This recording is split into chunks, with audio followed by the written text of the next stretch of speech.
راولپنڈی کے اندرون شہر میں داخل ہوں تو 2 صدیاں قدیم عمارتیں ماضی میں لے جاتی ہیں۔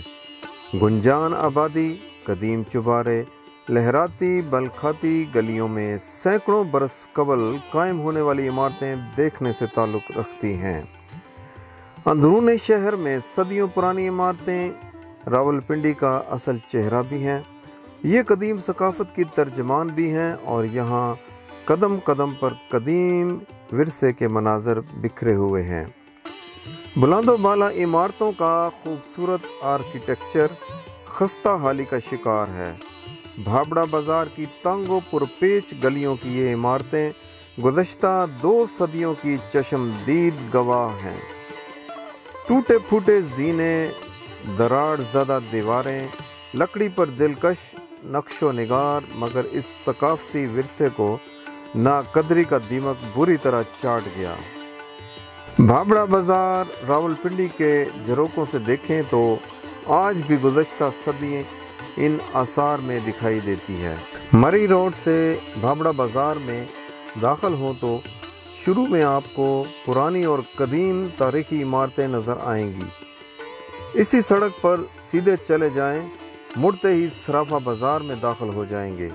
آپ کو اپنے دائیں بائیں بے شمار چھوٹی چھوٹی سڑکیں نظر آئیں گی، اور اگر آپ جامع مسجد روڈ سے داخل ہوں گے تو آپ کو ایسی ہی گلیاں نظر آئیں گی جہاں آپ چھپ سکتے ہیں۔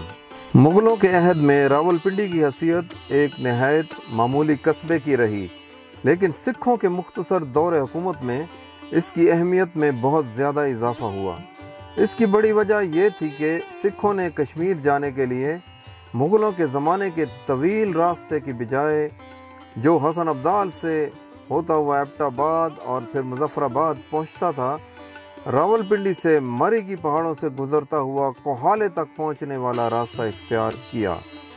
سکھوں کو یہ راستہ اختیار کرنے کی خاص طور پر اس لیے ضرورت محسوس ہوئی کہ انہوں نے مسلم آبادی کے وسیع و عریض علاقے پر اپنی گرفت کو مضبوط رکھنے کے لیے جگہ جگہ فوجی چوکیاں قائم کی تھیں، جن کے درمیان مسلسل اور متواتر باہمی ربط قائم رکھنا ضروری تھا۔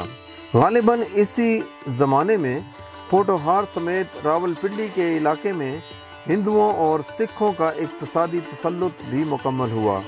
مغلیہ سلطنت کے زوال کے بعد اس میدان میں ہندو سکھ سرمایہ داروں نے کھلی لوٹ مچا دی۔ راولپنڈی میں بھی حکومت کے بل بوتے پر سکھوں کے کئی خاندان آ کر آباد ہوتے چلے گئے، جنہوں نے رفتہ رفتہ علاقے کی تجارت کو اپنے ہاتھ میں لے لیا۔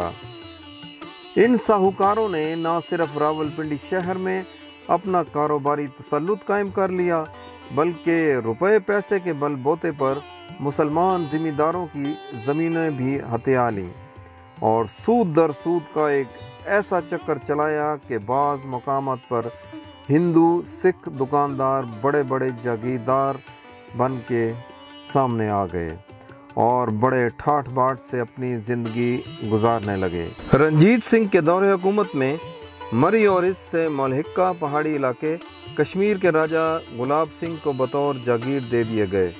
اس دور میں اگرچہ راولپنڈی لاہور کے ماتحت تھا، لیکن یہاں گلاب سنگھ کا سکہ بھی چلتا تھا، اور اس کی نسبت سے اس دور میں راجہ بازار قائم ہوا۔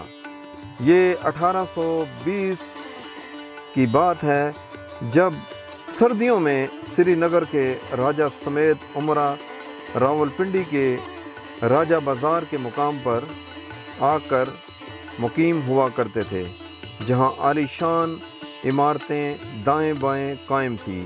اس وجہ سے اس علاقے کا نام راجہ بازار مشہور ہوا۔ انگریز حکومت قائم ہونے کے بعد کشمیر سمیت سری نگر کے راجوں کی آمد کا یہ سلسلہ سال ہا سال جاری رہا۔ سجان سنگھ حویلی سے چند کلومیٹر کے فاصلے پر لال حویلی موجود ہے، جو دراصل دھن راج سہگل نے تعمیر کروائی تھی۔ اس کا پرانا نام سہگل حویلی تھا۔ بیرسٹر دھن راج سہگل ایک شادی کی تقریب میں شرکت کے لیے سیالکوٹ گئے، جہاں انہوں نے ایک مسلمان رقاصہ بدھا بائی کو